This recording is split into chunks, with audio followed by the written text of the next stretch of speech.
ایسے ہی میرے پیارے آقا صلی اللہ علیہ وسلم کے پیارے دیوانوں، حضرت یعقوب علیہ السلام کا بھی امتحان ہوا، حضرت یوسف علیہ السلام کا بھی امتحان ہوا۔ بس یہ نقطہ ذہن میں رکھیے گا، سب کا امتحان ٹیمپریری ہوا، کچھ مہینوں کا، کچھ سالوں کا، کچھ وقت کا، لیکن سب سے سخت امتحان میرے آقا صلی اللہ علیہ وسلم کا۔ ایک بہت بڑے سیرت نگار نے لکھا ہے کہ حضور صلی اللہ علیہ وسلم کی عمر مبارک 63 سال کی تھی، اور اگر حضور کی اس 63 سالہ زندگی میں سرکار صلی اللہ علیہ وسلم کے آرام کے دن اور سال کتنے گزرے، اگر اس کا جائزہ لیا جائے تو پوری تحقیق کے بعد میکسیمم حضور کے 2 سال کو ہم کہہ سکتے ہیں کہ حضور کے آرام کے گزرے، ورنہ پورے 61 سال حضور صلی اللہ علیہ وسلم کے امتحان سے گزرے۔ خود حضور صلی اللہ تعالی علیہ وسلم نے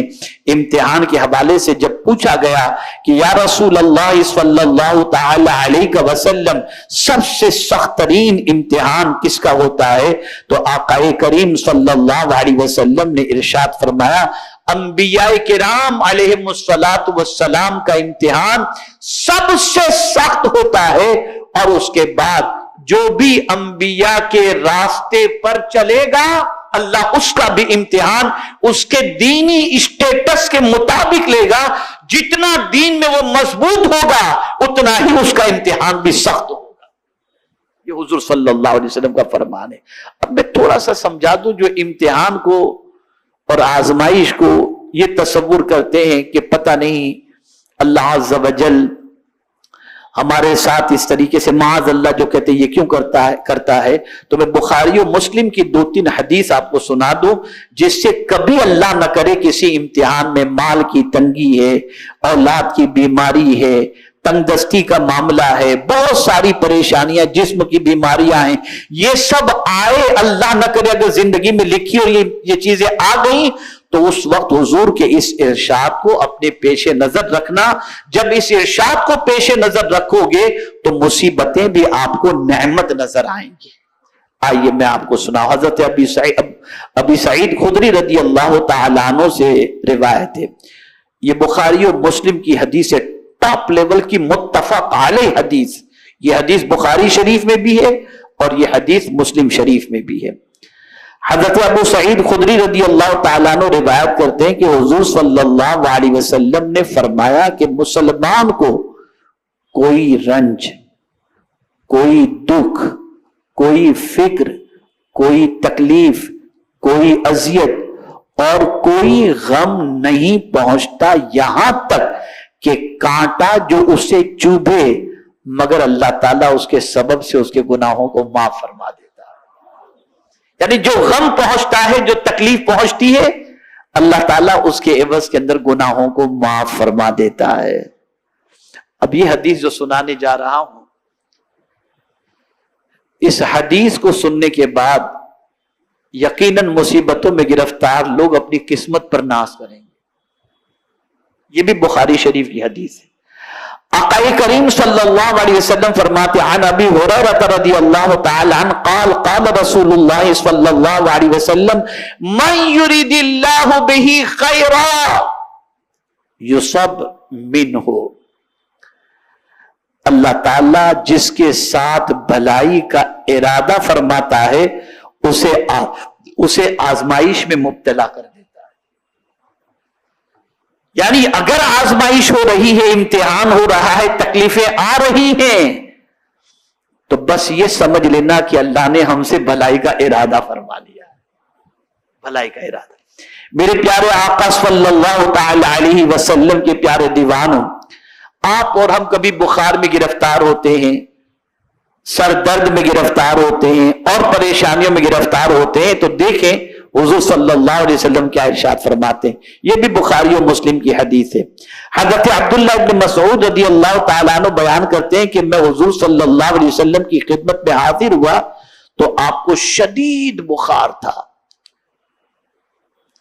میں نے جسم مبارک کو ہاتھ لگاتے ہوئے عرض کیا یا رسول اللہ صلی اللہ علیہ وسلم آپ کو تو بہت سخت بخار ہے،